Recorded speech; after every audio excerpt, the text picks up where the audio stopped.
Dr. Leyland.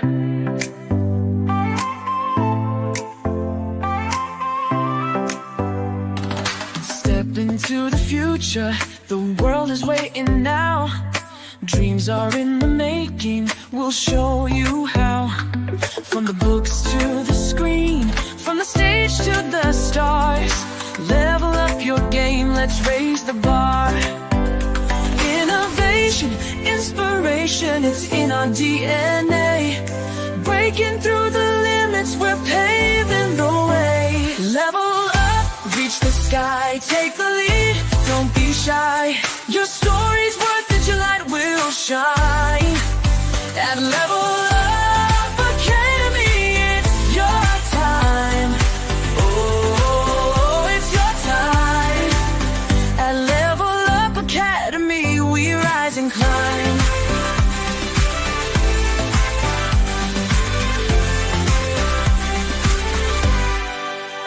Empowered in your passion, your voice will be heard.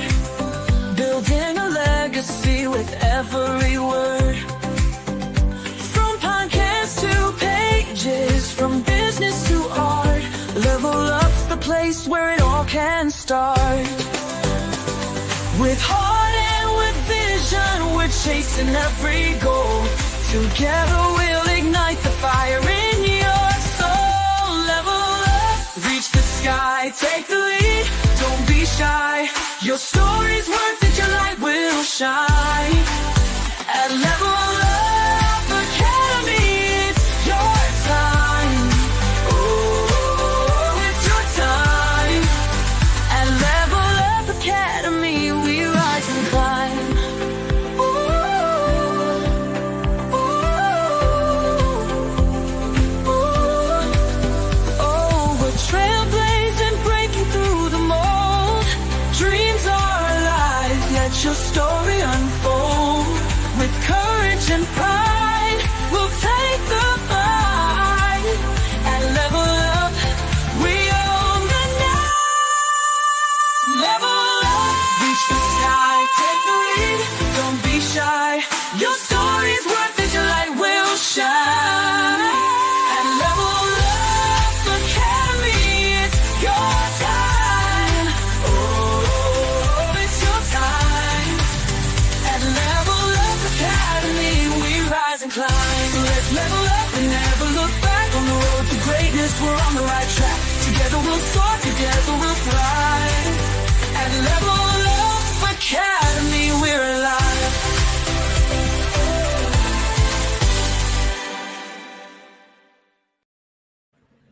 Whoa, yes. I hope you can hear me, guys. I hope you can hear me.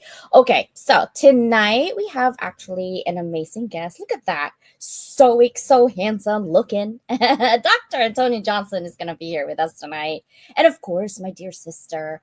Our topic actually this month is a lot of mental health, right? And as a business entrepreneur, I'm actually committed to talking about the liminal space, the in between of our success. Meaning, when you see someone, you always ask them, like, how did you become here? How did you get from A to B? How did you from did not speak English to where you're at right now? Right. But no one ever asked me the in between, the dirty Harry of my life, right? The struggle is real, guys. Okay.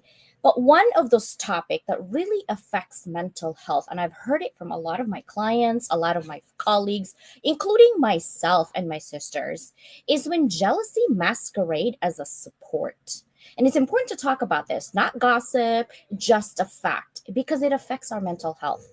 And Susanna and I can talk about it until we're blue in the face. And it's so nice that we have Dr. Johnson, because you never hear the side of men actually on what are some of those hidden agendas, right? Men are so competitive.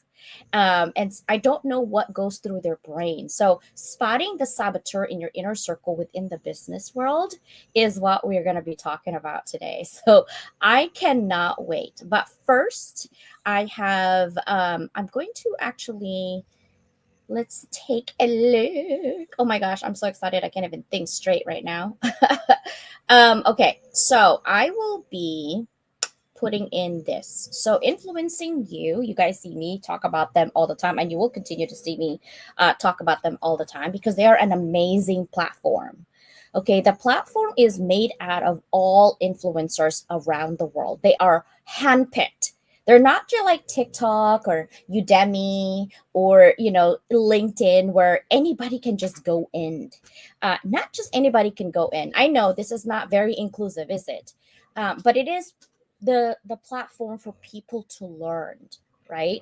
To learn from people who have done it. It's not about theory, it's about applications, teaching you what we, quote unquote, influencers know about what did we do to influence others, whether that's a decision to buy. Most of the time it is a decision to buy products. However, it's not as easy as just stalking and being on stage and going to QVC or HSN to show the product, right? Today there's so much noise. Why? Because there's so many social media. So guess what? When we're actually influencing you, we give you the nitty gritty, the examples of what we did to get to where we're at. And so that is what the platform it is all about. Also, the sister company called Bella Grace, and you will actually see me. I'm gonna be honest with you.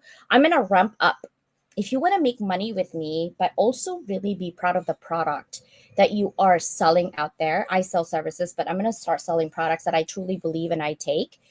This elixir is like the staple of your daily routine. Think about people who drink Starbucks, energy drinks, or just drink in general, soda, right? The amount of sugar that you put in your body and then you complain about inflammation or diabetes, hello, um, is more than this elixir. This elixir is only like, if you really think about it, $4.50. It is actually cheaper than the gas of gallon here in America, in San Diego, California.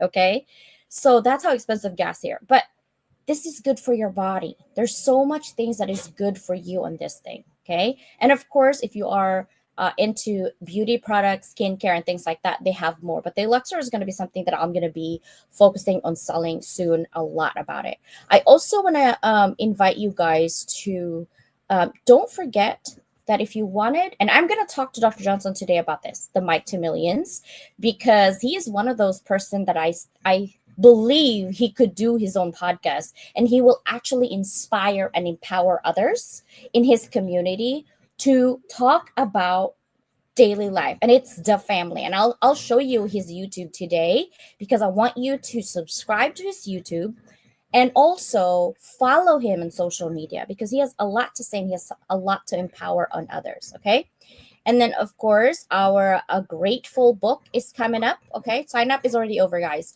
but the book is coming out, and when it comes out, it's going to be amazing. And it's going to be with amazing people on it. And also for our magazine, it's going to come out at the end of June. I'm still looking for a couple spots on the Level Up Circle magazine. So if you are an entrepreneur out there and you are a business leader, please let me know. And here we are. I know I'm on with my natural hair tonight. I am going to bring my sister. She doesn't need any introduction. How are you doing, sister? I'm doing good. Long weekend. It's gonna be a fun weekend. Yeah, it is going to be a fun weekend because it's Memorial Day weekend, right? So, Important weekend.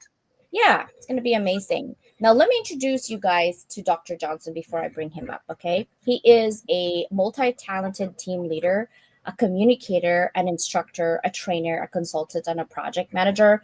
And obviously, recently, a podcast host. It's called It's the Family.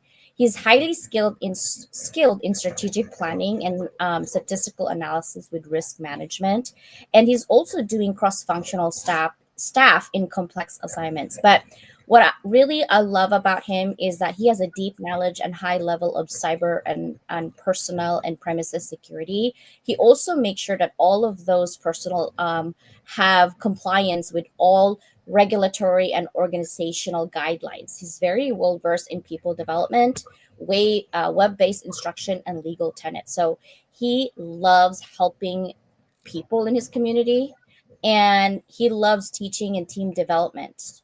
And the reason that I met him is that I was hiring when I was a dean at ANU, and Dr. Johnson. I interviewed actually Dr. Johnson, and I hired him for a reason, many reasons actually, but one is that he's very upfront and helpful. So that's what I love about Dr. Johnson. So are you guys ready? Yes, Dr. Johnson, give me a. Hello, Dr. Johnson. How are you? I am great. How are you guys doing, Dr. Leland and Susanna? How you guys doing? We're good. And it's late where you're at. You're in Chicago. So, like, you're 9 p.m. right now, right? Yes, 9 p.m. I'll probably be up to about maybe 12 or 1 o'clock doing some work on the computer. And I think just you inviting me on your show and allowing me to just give knowledge. And I thank you for that. Yeah. So, I mean, Susanna and I actually are talking about this, about what I introduced at the very beginning, right? When you're a business person, or even if you work just in corporate world, jealousy, right, is happening. But I'm very versed and familiar in the women's side, but I'm not versed on the men's side. I think there is definitely jealousy on the men's side because my husband talks about it. But that's Hmm. that's pretty much of the experience that I have. So first of all, let's go ahead and talk about the quiet saboteur, right? Jealousy doesn't always wear a villain's mask. Sometimes it shows up with a smile and I'm proud of you, right? Hmm. All of that in between. Can you tell me like your experience on that? Like how do you recognize that signs of fake support from a jealous friend? Um, I had an incident. I was teaching a class for a organization. I want to say Tuesday that was the class, kind of given of the most recent experience. We have to introduce ourselves. I introduced myself. The gentleman introduced themselves. The other two gentlemen that I was working with. One of the gentlemen, this is like not the first time I worked with this guy, maybe about the third or fourth time. So you, from a male perspective, you can kind of feel the vibe, and we get in the course evaluations. My evaluations were off the roof. His evaluations, not so much. So we're doing a class this time. I was literally the class was great. People were asking me questions and this and that. So perspective, he literally hijacked the class, right? And the other individual that I was working with, like, did you just see what he did? I was like, it's not important, just so the individuals can get the knowledge. And the same thing, once he did hijack my class, the other individual that actually had been there for like 20 years, he goes to try to hijack his class. So from a mirror perspective, we don't really, it's more of a, I would say, more like a covert type of way when you could find out from a male perspective when he's like, I wouldn't say jealous, but just envious of your background or envious the way you present. Or when I play sports, if you were doing better than that particular individual in a game or practice, and you could kind of tell when it's false, when an individual never comes up to you, never actually says something to you, and then they'll come say something to you, and it's not like right.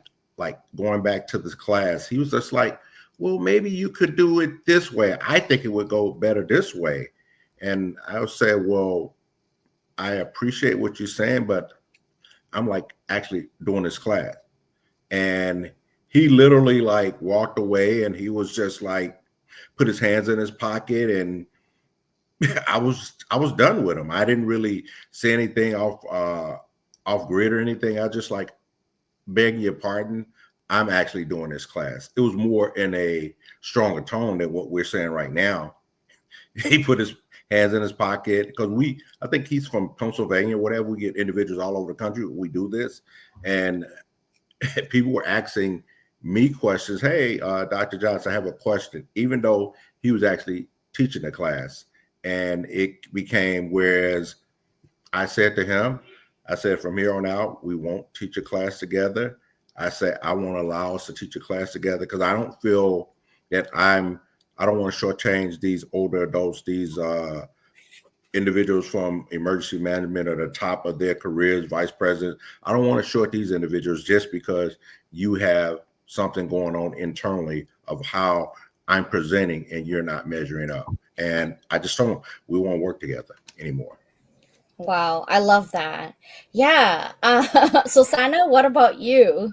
Have you like how do you recognize the signs of fake support from a jealous friend? And I'll tell you mine in a minute. It's so for me, it's a case where I've had certain people in my life that they will say they're supporting me. They will.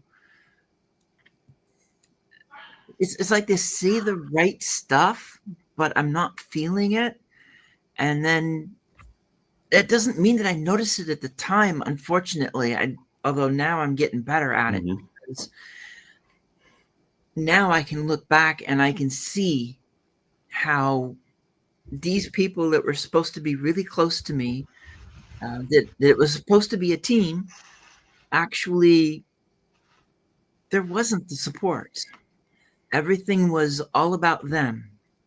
And when you start realizing it's all about them and it's not really a team, then you can't it the thing for me is I'm going to start stepping back. I'm going to back away from it. I'm going to give them space, and I'm not going to stay focused on them. I'm going to take care of me because I'm tired of taking care of other people when I don't feel the reciprocal from them. And I can think of I can actually think of a handful of situations from one that's going on right now. I'm in the middle of to going back to childhood. So unfortunately, it's hindsight is 2020, and I can see them now. And I hope that from that I can be better at seeing them before it develops into something more than I've figured it out. Now I'm going to back away before there's a blow up. More emotions. Yeah. So I actually try to pay attention because I always at work, when people ask you, especially in the education world, we're like, okay, well, CJ, what are you doing? And when they're actually asking you what are you doing, translate be boring as possible. Because if you actually tell them the truth, at least for me, the it's I don't know if it's jealousy or it's like it's impossible for them to realize that I can actually do these things. and and I don't understand why you just take it as facts. Like I literally will show you exactly what I'm doing. I'll show you my process if you'd like. If and it's just weird. So I found 7 signs. I was thinking about it and notated it, and I wrote about it because I was so bothered by it. So the classic 7 signs dealing with jealousy masquerading as support is the backhanded compliments. I don't know if you guys have that. Like, wow, I didn't think you could pull that off. Like what? And translation, I'm surprised you're succeeding, it bothers me. That's literally the translation. The support that's conditional, they clap when you're down but they go radio silent when you're winning. Your glow literally threatens their shadow, right? And the third one is that subtle digs disguised as advice even when you're not asking for it. Like they offer suggestions, like what Dr. Johnson said, right? They are really just strategic doubt. It's like, hey, are you sure you're ready for that? Or isn't that kind of risky? Are you sure? All of those things. The fourth one I saw was overemphasis on the role in your success. Like, hey, well, if it weren't for me helping you with that one thing, you wouldn't be here. Right. Or they need credit because your success feels like a competition for them. So it's crazy. And then number 5 is they show up more for your struggles than your successes. They love being your rock when you're low, but disappear when you rise. Why? Because your success disrupts dynamic where they felt superior. And then the passive aggressive, the energy in public spaces, where they won't say your wins, but they avoid commenting or reporting your milestones. But They saw it loud and clear, right? And then the seventh one is the fake cheerleading, real undermining. They smile at you, but they plant seeds of doubt behind closed doors with your clients, with your peers, or your mutual connections. And it actually happens a lot here on LinkedIn. And it's so freaking funny. But I'm like, hey, I'm just me. I'm consistent. I don't care what you say about me. It doesn't really matter. Because the true people who's going to be on my boat is going to be there no matter what, right? So, Dr. Johnson, my second question is, what are the psychological traits of people who pretend to cheer you on but secretly want you to fail? Like, what do you think, the traits of jealous people, like the It, envy? What is it? I think that they kind of, I want to say traits where they wish that they could have done, or they wish they were you. What I mean is, we've all struggled to get to the point where we are right now. I mean, I can tell you stories of giving plasma at school and things of that nature, and the struggles that I've had to go through to get to where I need to get to right now. And people don't understand that it's a struggle in order to succeed, because if success came easily, you wouldn't want it. But I would think that when people look and the happiness on our faces, so when we're happy and they're upset, they even get more upset. But back to the whole aspect of what are some of the psychological, they're not doing well they're having problems at home, which would be that transfers of energy. You have a bad day at home, so now you're bringing it to work. That's one thing. I would say not able to actually understand that they're successful in their own way. So, like you're saying, self-doubting. You're self-doubting yourself. So now you're self-doubting yourself. You're going to put that self-doubt on another individual. And like you said, in seven of in one of your keys, individuals that are doubting themselves, they want you to doubt yourself. So they want to celebrate your negativity as opposed to your positivity.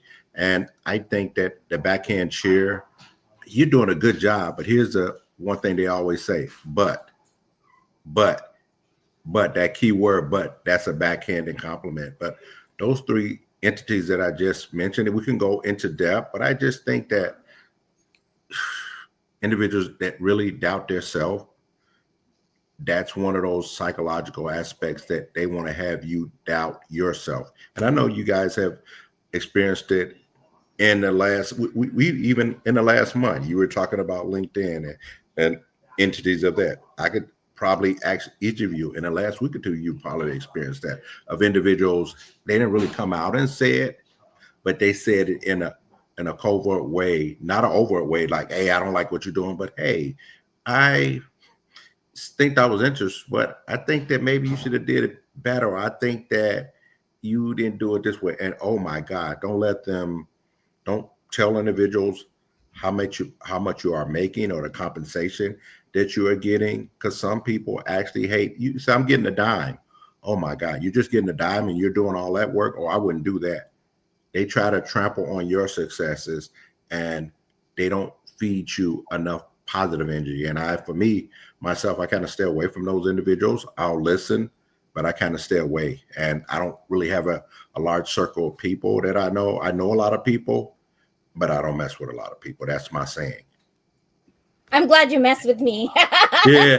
Well, it's usually you can insert the other word into it too, but I say I don't mess with people, because people, sometimes the more people you have around you, that circle becomes wider, and then you always have that negativity, or that, we say, that particular snake that's in the group, that he or she wants to spread negative energy. Oh, did you see what Dr. Johnson did? Oh, I didn't like that. What about you?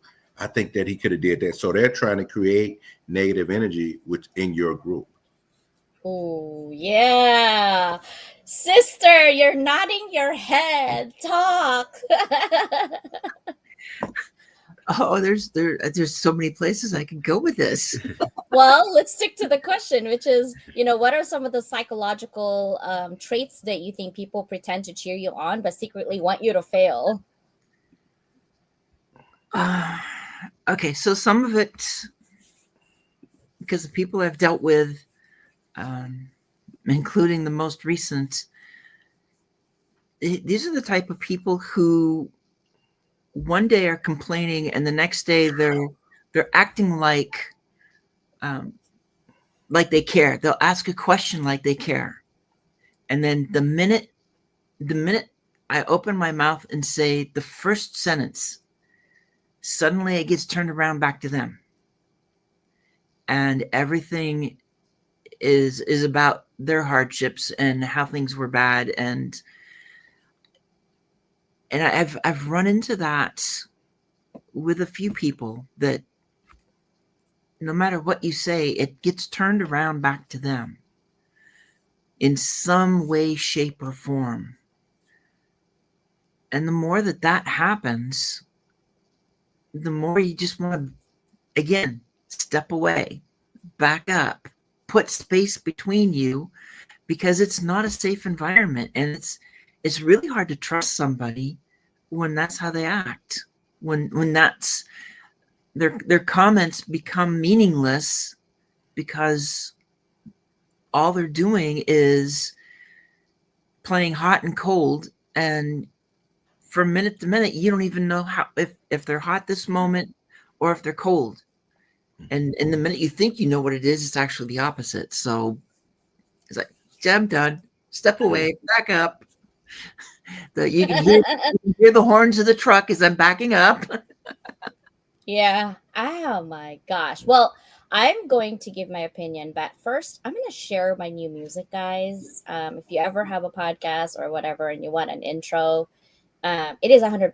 I'll charge you $100, but I'll work on the lyrics with you, and I will work on the genre of music that you want. But here's a little taste that I just created for Level Up. So it's 2 minutes and 50 seconds. We're in the middle of our conversation, so I'm going to show you.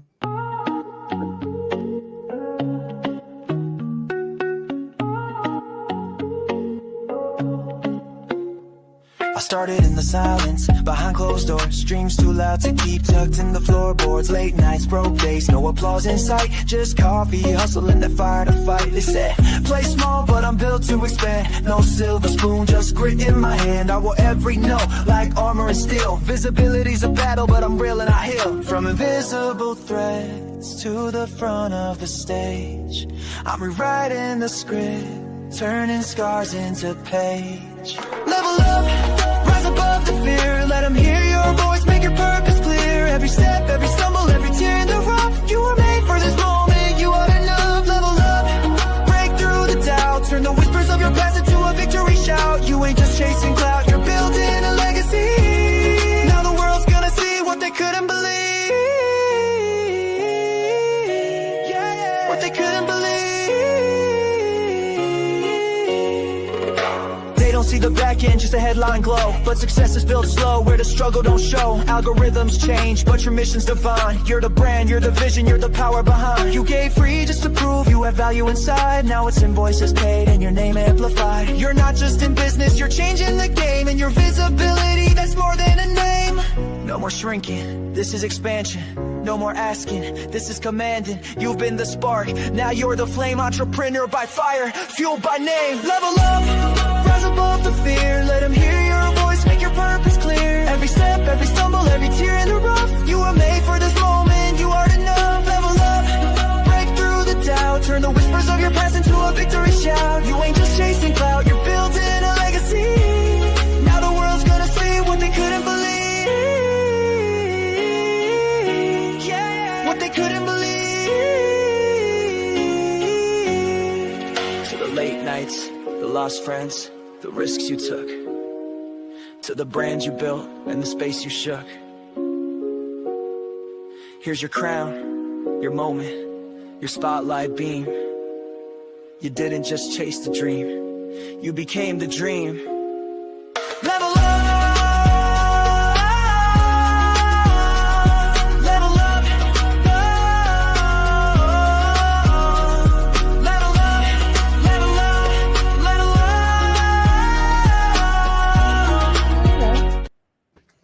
I'm still bumping.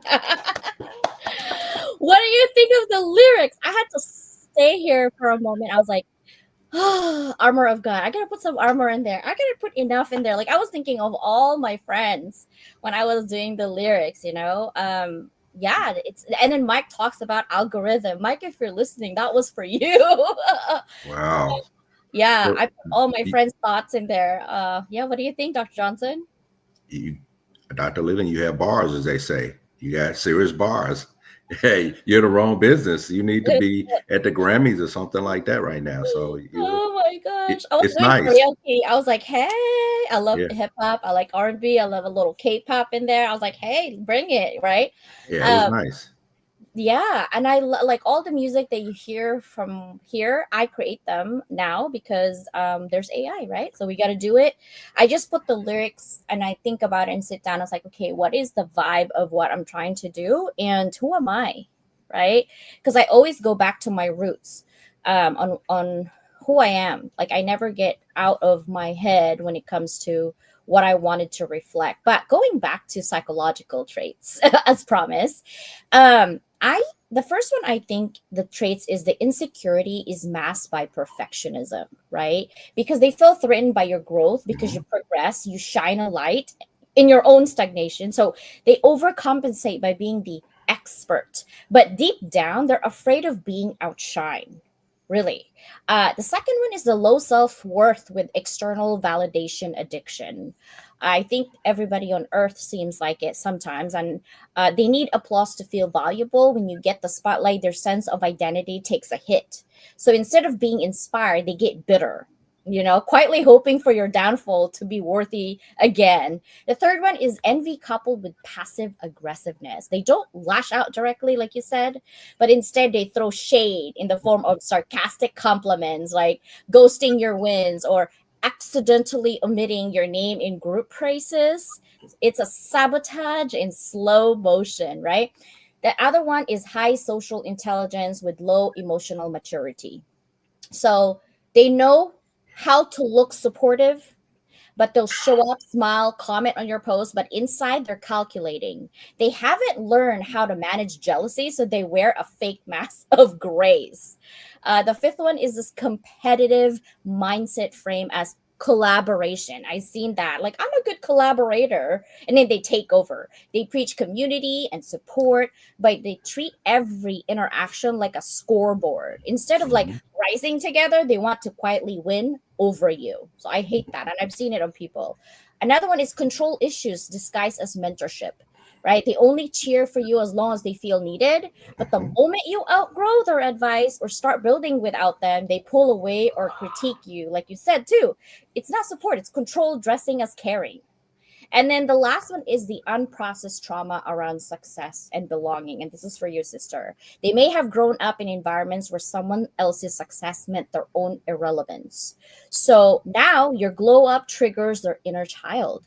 And they unconsciously react by undermining you. So for me, people who pretend to cheer for you but hope you fail aren't always bad. I just want you to know that. They're often broken, right? But it's not your job to fix them. It's not your job to recognize the pattern or set boundaries and keep, I mean, it's your job to recognize the pattern, set boundaries for yourself, and keep rising. Because even if it means outgrowing the hand that once clapped for you, it's okay, right? So that's usually what I will say. Now the third question is, have you ever experienced backhanded compliments that made you question someone's true intentions? Many times, Dr. Leland, from my point of view, it the backhanded comment would be something along the lines that you're doing a great job, but here it is when we were talking about it earlier. But they give you that compliment and they let it simmer for maybe a second or two, and they like, but I wouldn't have done that if I was you. For example, when I went back to school, I would have individuals say, that's nice, but why are you going back to school?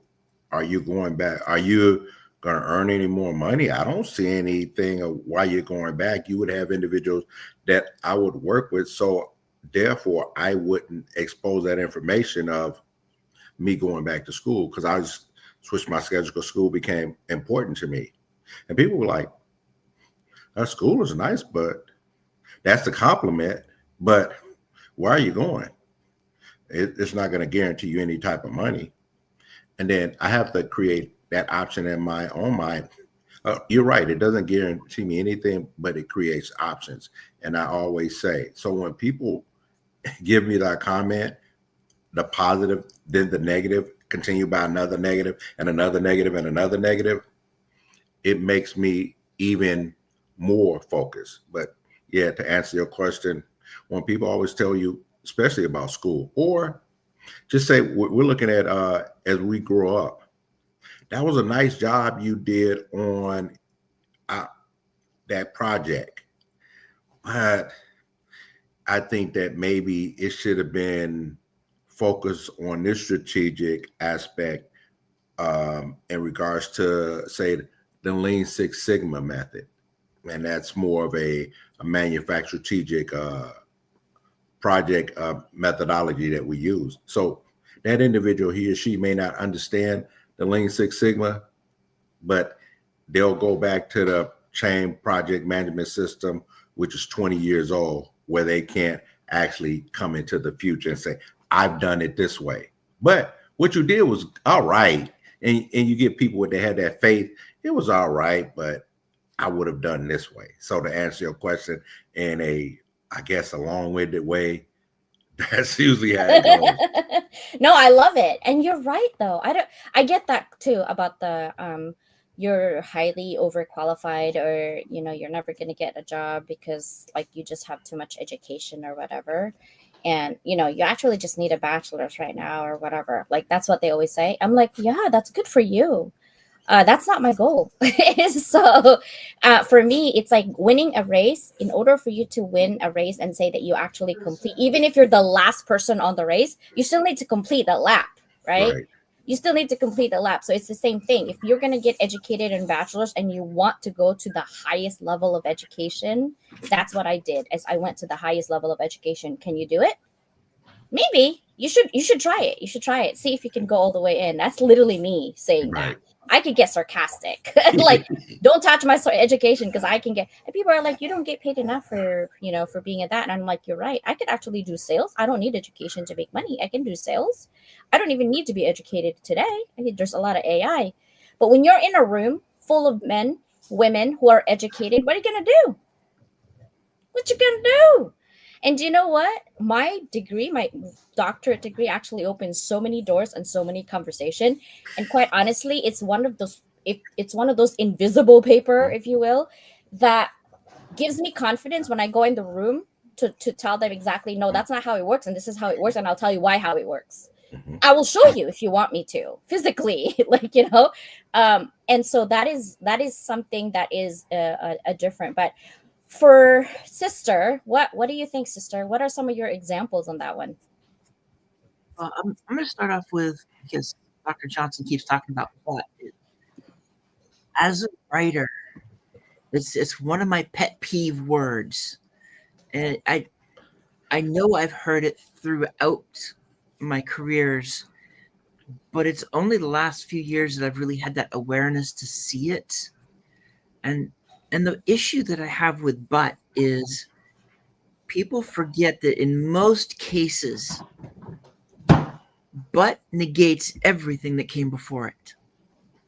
So no matter what anybody says,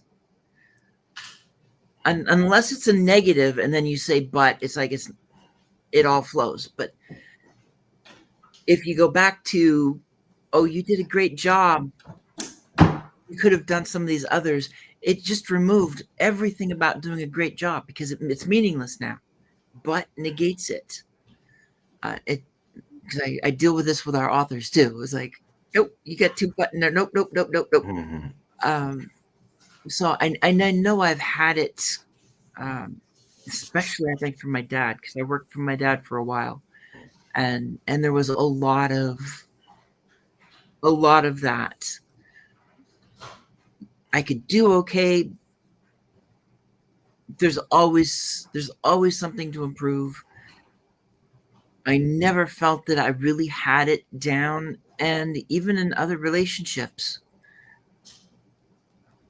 I think I've got it, and it turns out that I wasn't even near the mark in terms of what they expected. And so it's like I'm done with that stuff, because it is not worth spending my energy to be around people who are going to do that. Yeah, there's those lots of stuff. So I think I also get a lot of these things, right? Like, wow, you look great for someone your age. I get that a lot. Yeah. And then they answer their own question. Oh, that's because you're Asian. Got it. Like, Jesus. Not because I drink a lot of NAD. I literally take care of Wow. myself. I spend an hour in my freaking face skincare. Like, you don't see those things, but that I get that. Like, oh wow, you look great for someone your age. I'm like, God, 50 is the new like, don't look at her, Wow. right? Or wow, I didn't think I could pull that off. Like that comment, that's backhanded. I could never do what you're doing. I care too much about my time. I get that too, right? Like I can never do all that. Like those are backhanded. Like sometimes I'm thinking, wait, can I repeat that again in my head? Like I question myself. Or sometimes you're getting so confident lately. I hope you don't forget where you came from. Like some people will say that. And I'm like, no, I don't think I will ever forget where I came from. When I look in the mirror, I can literally see where I came from. I'm chinky. See, I can see. I know. I just even make fun of myself for doing that. But it's just so crazy how people do that. So moving forward, Dr. Johnson, I'm going to loop back to you. It's because it's Mental Health Month. We wanted to talk about this because we are business leaders in our community, right? We do a lot of things. And for those people who are watching this segment, what are some of your like top 3 advice when you get those kinds of people in your life? I believe that me personally, when I have those people in my life, it actually, for me, makes me go in harder. It makes me focus even more on the task at hand, because what I've learned from Susanna and you, Dr. Leland, that if you allow people to come in your space and take your energy away, then you start having doubts in yourself. So continue to have confidence, continue to have focus, and understand that there are going to be people in your life that's going to tear you down, and they're happy to tear you down in no ifs, ands, or buts. They'll be happy in order for your failures. That's why when we look at the whole mental aspect of it, you're educators, and I know you have students that when they come to class, they have other issues going on, that you have to create that positive class atmosphere. Same thing with you, Susanna. Since you have to create that positive, it's like a positive bubble around you in order to continue to succeed, not only in your life, but for the people that are around you. And I say, as long as you maintain a positive aspect, you'll be able to get through the day, and you'll be able to encourage the people around you. Because guess what? Those individuals that are negative, that try to creep in, they lose focus. They lose all the energy. They're like, well, we're not going to even concentrate on her because, or he or him, he's so positive that why would we even try it? Because everything that we say negative is met with positivity. I love that. Susanna, what about you, sister? What's your top 3 advice? Um, have a close sister that you can bounce this stuff off of.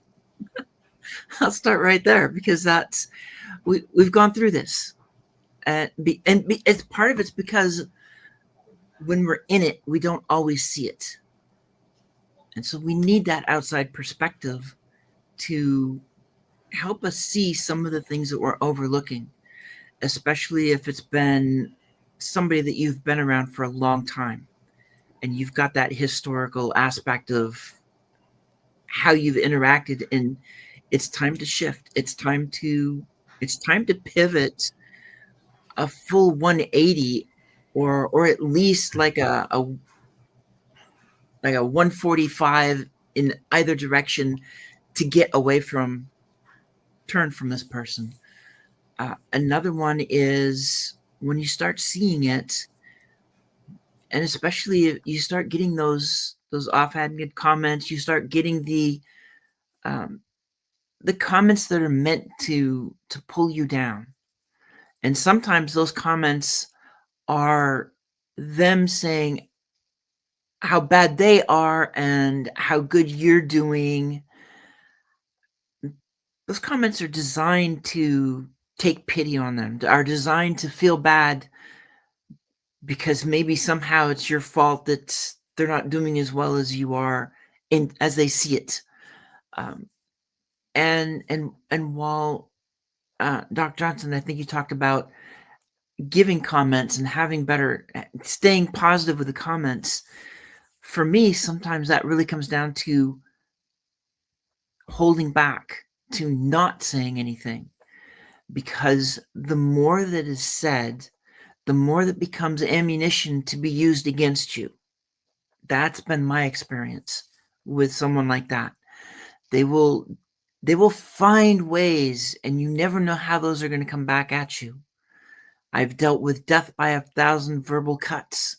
I've dealt with someone who is like positive one day, negative the next day, positive. You just don't know how to deal with it. So sometimes the best deal is to shut. And then when you see it, if you have to be around them, it's keeping the comments as minimal as possible, as vanilla, without any flavor to it. Basically water. Just water it down so that there's no It's like unsweetened vanilla. Oh, why did you even get vanilla? Like, I'm just thinking of my coffee right now, sister. Like, oh vanilla my, flavor. So it's like let's just go straight with water. Because yeah. there's no flavor. Wow. And I will kind of interject before I go to Dr. Leland. Um, I think that you have to have strong fortitude. Dr. Leland know what I did. I worked in law enforcement here in Chicago. Just said Chicago Police Department. I would respond to 100 calls. 99 of those calls, somebody was calling me every name in the book. So I had to have that internal fortitude where it was other officers that could not handle the professional, which is the job, and a home, and they would commit suicide. I've known at least 6 officers within my first 5 years there that actually commit suicide because that mental aspect was not strong enough because they couldn't take it. And I've had individuals that would say, I don't want to be in this world. And that's to hear an individual say, I don't want to be in this world, and then the next week or the next week, they were not in this world. So I think that we have to have that strong internal fortitude in order to survive this world, because this world is a very cruel world, and the people in it are very cruel to a certain extent. And that's why we have mental health and individuals, clinicians around us to kind of help us hone in with positivity as opposed to negativity. I love that. And thank you for sharing that, Dr. Johnson. There's a lot, we've lost a friend last year and a co-author, Susanna and I did. We don't really know the truth, right? Because it's all rumors at this point, but nonetheless, we lost that person, right? For me, my top 3 advice really when it comes to I have 6, I guess. The first 3 is more of like the power principles, right? Protect your energy like it's intellectual property. Ooh, I'm a poet and didn't know it. I love that. Not everyone who claps is you're in your corner, and not every connection deserves access to your momentum, right? Learn to spot the difference between cheerleaders and challengers in disguise, because jealousy often sounds like advice but feels like doubt. So trust how it feels, not how it's packaged, right? Because the packaging sometimes looks really good, and when you use it, you're like, okay, this is a POS product. Buy. Why did I spend this much money? It's the same thing with those types. The second one is visibility. When people always say, oh, visibility is like vanity. No, visibility is not vanity, it's vital. Being seen isn't about ego, it's actually about impact. If you're building a legacy, people need to know your name, your voice, your value, right? The right people can't support you if they don't know you exist. But everywhere your purpose needs to be, your mission and your value and your principles and your core, never change that. And the third one is you don't need permission to rise. Hello, you're not in the classroom, right? Waiting for approval is the fastest way to stay invisible, guys. Start where you are. Spark even if your voice shakes. Launch before you feel ready. Your story, your scars, your strategy are someone else's survival guide. So show up imperfect and powerful. So that's my three uplift. The other three mental health is don't confuse discomfort with disloyalty to yourself. It's if it's something drains your peace, it's not alignment, it's an alarm. Okay? Listen to the tension in your chest. Pay attention when your energy shifts from being around certain people. That's not drama, okay? That's data. Your body's giving you data. That's your algorithm. It's your pulse. Having high blood pressure is no good. Mm. Protect your peace like it's your brand because it is. And the second one is normalize rest without guilt, right? Hustle culture lied to you. Rest isn't laziness, okay? It's leadership. You can't pour into legacy, your clients, your vision, your relationship if your mental bandwidth is bankrupt, right? So set boundaries, take breaks. Remember, you're not your productivity. You are your presence. And the third one is do the daily self check in. Is this fueling me or fooling me? Ask yourself that.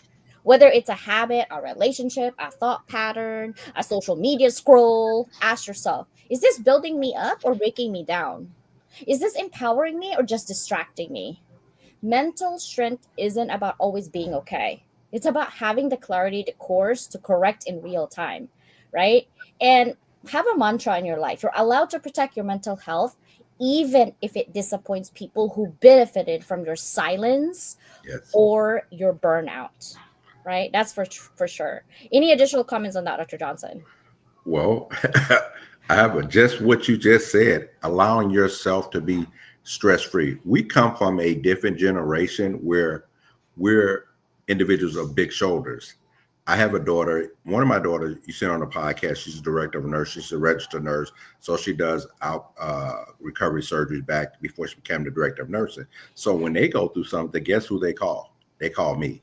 I have a daughter that's a licensed clinical social worker. And when she goes through stuff, she calls me. My wife, she's a supervisor for a social agency. They talk to me. So that key aspect of what you're just saying, allow yourself to stay in a positive place because we're those individuals. I can attest to you. I don't know, correct me if I'm wrong, Susanna. People want to call us and talk to us about their problems, but who can we really vent to about what's going on in our life? So maintain positive energy, I would say always. And sometimes when I come home, I don't turn on the TV. I turn no social media. I sit in front of a TV for about an hour with it off, or I'll go to the back and I'll just sit there and I recharge. And I ask my wife, just give me an hour or two to get my mind together. Because the day of what I went through with the day, I just need some time to kind of refocus, recharge in order to get my energy together. So that's like my final thought. Again, it may not work for everybody else, but it works for me. Yeah, that's true. How about you, sister? What is your like protecting your peace? For me, it's going to be it's going to be that backing away. It's going to be putting distance between me and that which is threatening my peace. And at times, the only way I can get through it is through faith, through prayer, through that conversation of I don't know what to do, and starting the conversation through faith before I start reaching out to anybody else, because again, all my life I've dealt with that issue of people that I have reached out to always made me feel like I was bothering them. So I always had to take care of it internally anyway. And now I'm starting to find my own ways to let go of that.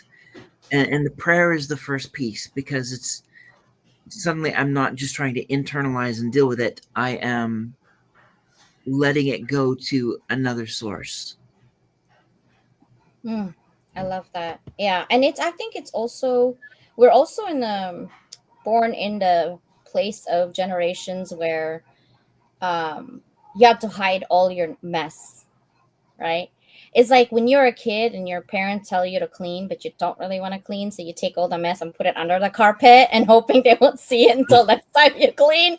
I feel like that's what our generation is about. Like, don't share your negativity in your life. No one really cares about it. In fact, they judge you. That's true though. People do judge you, so you don't, share.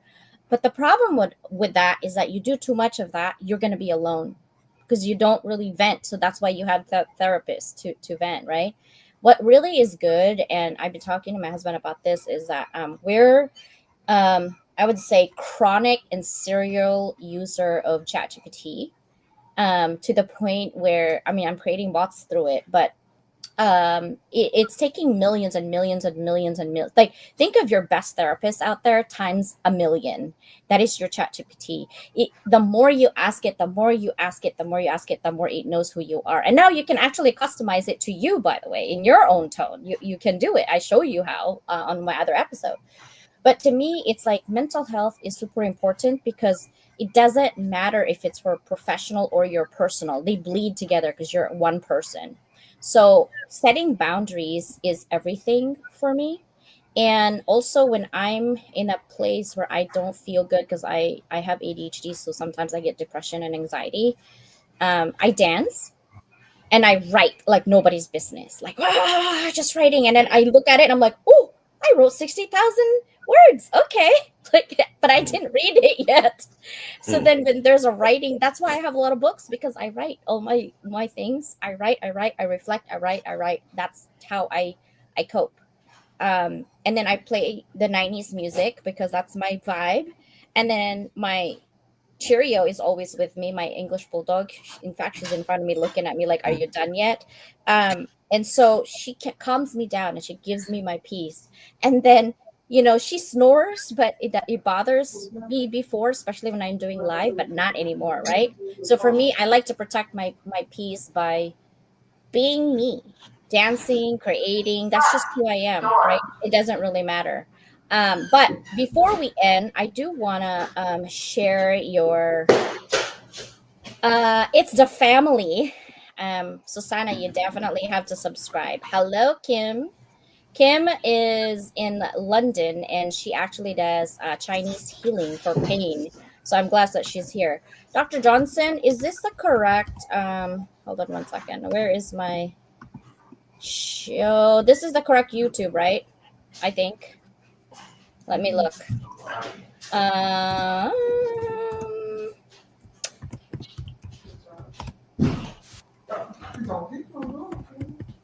oh yeah, it's a correct YouTube. So let me show Dr. Johnson's YouTube, guys, because I think you all have to go check it out. You all, oh no, Yeah, like, what there it is is. that? Yeah, right. That is the correct one. Yeah. Okay. We had to play on words, make sure we got the copyright. Yeah. Yeah. Hey, Good music. yeah, our own music. Yeah, so we wanted to make sure Welcome with back. the wording. Yeah, go for it, Dr. Johnson. No, I was just saying with the wording for copyright, want to make sure we have a unique name, and that's how it came about. And with your help, we're going to try to do some distribution. So thank you for that. Yeah, it's called It's the Family Podcast, guys. Right now, he has 45 subscribers, but he already has 7 videos. Can you tell us a little bit before we end on how you started this podcast, Dr. Johnson? in a succinct Yeah. sense, right? We already just by talking to you, Dr. Leland, just all the our relationship started as you hired me, and my loyalty to you was if I didn't, I believed in the university because of you. You left, I left. So everything that you've introduced me to, I've had trust in it. So when I actually did your podcast, and I actually went on about maybe 8 or 9 other podcasts, and I was getting the feedback, but that was like what it is. So when you told me that, hey, maybe it's something that you might want to try. We talked about it while I was at like a family barbecue or something like that.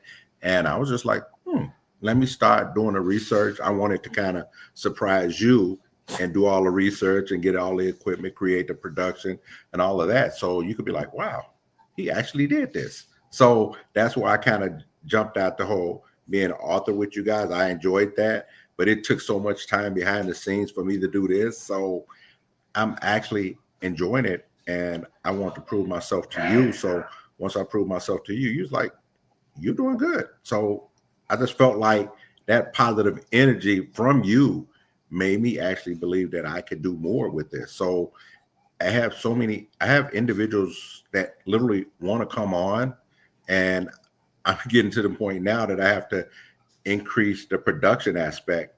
We still have like 4, maybe 5 or 6 episodes out that we're still in a process of editing before we actually put those guys out. So that's how I got started by you, Dr. Leland. Sis, you helped me get to the point where I am right now. Yeah, I love it. That's what I'm saying, because I know you have a lot to say. You know, being in Chicago is not easy growing up there. I know your background. You shared it publicly. I also know that you love helping the youths, Yes. and but also, a lot of people don't realize that you actually is a healing process to have a podcast, guys, because you learn so much from the questions that you ask from the people that you're asking from, right? And you thought you know everything until you're like, whoa, I didn't know that. And then you get addicted to learning more. You're like, wait, stop. Is that an hour already? Shoot. Let's ask for more question, right? And Um, I was just saying to you, Dr. Leland, the reason why I tell positive stories, and it's a love letter to each and everyone's family. Because remember, for the individuals that are not old enough, we used to have Polaroids, and we would take Polaroids, and those were the memories, right? So now we have video, audio. So we're done 50 years down the road. Individuals, our family members could pull us up and say, I wonder what Susanna's voice sounds like. I wonder what Dr. Leland's voice sounds like. I wonder what such and such voice sounds, and we could pull that up, and it actually make us get teary-eyed as opposed to having those reel to reels. We have none of those. I can't find those reel to reels. yeah. Yeah, and that's what I told you. I said this is a legacy, Yeah. right? And I saw another friend of ours died of cancer. Two of my friends died of cancer last year, and I didn't even know about. But guess what? They were on my podcast, so their families really like, Dr. Leland, where's that link when you did this interview? I'm like, oh, okay, let me share it. And I had those questions about if this is your last day on this earth today, what would be your parting message to your family, friends, and your great grandkids? That's my question, my last question, right? And so when I ask that, especially if you're in the first time in my podcast, it's your first time, that's the last question I ask. And my first question is always the 20 years thing. And the reason I did that, and people don't realize that I do a lot of research before I do everything. I do have a strategy. And you probably think, why is she doing that? It's crazy. Stop asking yourself. Just ask me, then I'll tell you why. It's like, stop asking yourself. Just ask me, like, CJ, why'd you do that? I was like, okay. And the reason being is the same thought as you did, right? I didn't get to know my great grandparents, and I'm hoping that YouTube will be here for 20, 30 years, because I could be dead by then, and my kids and grandkids could see, like, you never know. Right? Some of my Yeah. friends in their 40s, like early 40s, and some are even in their 30s, died already, Dr. Johnson. Mm-hmm. So there's no guarantee I could die tomorrow, really. Like, nobody knows, but at least my legacy stays here. Yes. Right? My father's been gone for over 10 years. So I wish I could have had him where I was able to hear his voice. And all I have is a memory. And it's fading, it's fading, it's fading. But I still have a memory. And people in my family say I sound just like him, act Ooh, just like him, but I don't I can't see it. I can't feel it. Yeah. Yeah. And so that's why it's important. And now your kids will have kids that will like, that was your grandfather. Yes. He started all this, right? Yes. And so, and then they'll be like, you see that Asian loud woman? Yeah, he was working with her. Like, you know what I mean? Like, I'll be probably, I don't know if I'm still alive by then, but you know, you never know. But that's like, that is so amazing that we're creating this because we are in an era of this. Why not leverage the tools that we already have and do it for legacy, right? We're not doing for clout or nothing. We're doing it for legacy. And that if that happens, then that happens. But this is for us. This is our community. And we're going to stand by to stay positive no matter what. And that doesn't mean that we don't actually have issues in our lives. We do, but that's why we're sharing it so that if you see similar issues, you could go above it and stay positive. But thank you so much for being here tonight. I know it's late in your end. Thank you so much, Dr. Johnson. We appreciate you. Thank you. I have more time if you have it, but I know, hey, your time is my time because I owe you, Dr. Leland, and I owe you, Susanna, from afar, because if it wasn't for you and the helping me editing my chapter, I would have not got through it. So thank you for that. Awesome. Thank you, Dr. Johnson. Good night, everybody. We will see you on Susanna's on Tuesday. Happy Memorial Weekend. And we'll see you mine on Wednesday and Thursday. Bye, everybody. Bye-bye. See ya. Are you a curious student, eager to learn new skills and make your mark in the world? Or are you a professional seeking to advance your career and unlock your full potential? You need to be equipped with effective soft skills like communication, problem solving, teamwork, and more. The Level Up Academy by Doc Leland bridges the gap between education and employment through transferable skills training.